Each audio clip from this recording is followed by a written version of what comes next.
शिव तांडव स्तोत्र हिंदी में। उनके बालों से बहने वाले जल से उनका कंठ पवित्र है और उनके गले में सांप है जो हार की तरह लटक रहा है और डमरू में डमट डमट डमट की ध्वनि निकल रही है। भगवान शिव शुभ तांडव नृत्य कर रहे हैं, वे हम सबको संपन्नता प्रदान करें।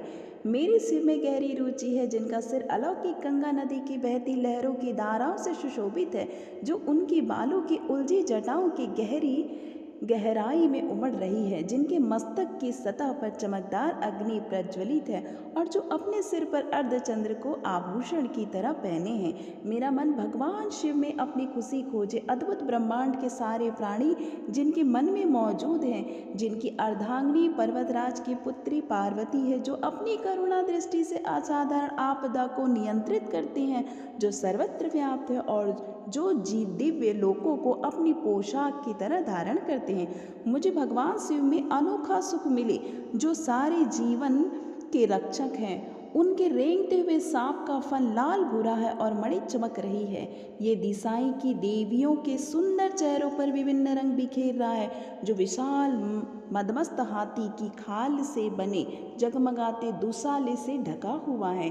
भगवान शिव हमें संपन्नता दे, जिनका मुकुट चंद्रमा है, जिनके बाल लाल नाग के हार से बंधे हुए हैं, जिनका पायदान फूलों के धूल के बहने से गहरे रंग का हो गया है और जो इंद्र विष्णु और अन्य देवताओं के सिर से गिरती है। शिव के बालों की उलझी जटाओं से हम सिद्धि की दौलत प्राप्त करें, जिन्होंने कामदेव को अपने मस्तक पर जलने वाली अग्नि की चिंगारी से नष्ट कर दिया था, जो सारे देव लोकों के स्वामियों द्वारा आदरणीय है, जो अर्धचंद्र से सुशोभित हैं। मेरी रुचि भगवान शिव में है, जिनके 3 नेत्र हैं, जिन्होंने शक्तिशाली कामदेव को अग्नि में समर्पित कर दिया।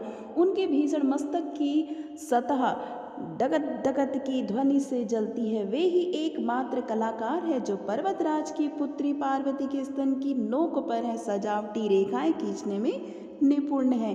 भगवान शिव हमें संपन्नता दे। वे ही पूरे संसार का भार उठाते हैं, जिनकी शोभा चंद्रमा है, जिनके पास अलौकिक गंगा नदी है, जिनकी गर्दन गला बादलों की पत्तों की से ढकी हुई अमावस की अर्धरात्रि की तरह काली है। मैं भगवान शिव की प्रार्थना करती हूँ, जिनके कंठ मंदिरों की चमक से बंधा है, पूरे खिले नीले कमल के फूलों की गरिमा से लटकता हुआ, जो ब्रह्मांड की काली माँ सा दिखता है, जो कामदेव को मारने वाले हैं, जिन्होंने त्रिपुर का अंत किया, जिन्होंने सांसारिक जीवन के बंधनों को नष्ट किया, जिन्होंने बलि का अंत किया, जिन्होंने अंधक दैत्य का विनाश किया, हाथियों को मारने वाले हैं, जिन्होंने मृत्यु देवता यम को पराजित किया। मैं भगवान शिव के प्रार्थना करती हूँ, जिनके चारों ओर मधुमक्खियाँ उड़ती है, शुभ कंदम के फूल के सुंदर गुच्छों से आने वाली शहद की मधुर सुगंध के कारण, जो कामदेव को मारने वाले हैं, जिन्होंने त्रिपुर का अंत किया, जिन्होंने सांसारिक जीवन के बंधनों को नष्ट किया, जिन्होंने बलि का अंत किया, जिन्होंने अंधक दैत्य का विनाश किया, जो हाथियों को मारने वाले और जिन्होंने मृत्यु के देवता यम को पराजित किया।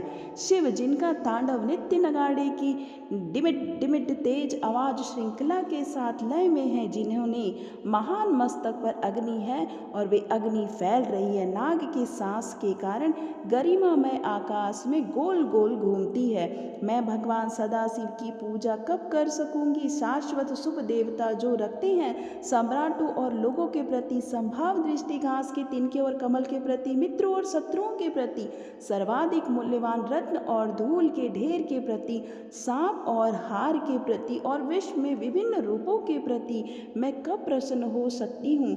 अलौकिक नदी गंगा के निकट गुफा में रहते हैं, अपने हाथों को हर समय बांध कर अपने सिर पर रखते हुए अपने दूषित विचारों को धोकर दूर करके शिव मंत्र को बोलते हुए महान मस्तक और जीवंत नेत्रों वाली भगवान को मैं समर्पित करती हूँ। इस स्त्रोत को जो कोई पढ़ता है, याद करता है या सुनाता है, वह सदैव के लिए पवित्र हो जाता है और महान गुरु शिव की भक्ति को पाता है। इस भक्ति के लिए कोई दूसरा मार्ग उपाय नहीं है, बस शिव का विचार ही भ्रम को दूर करता है। हर हर महादेव।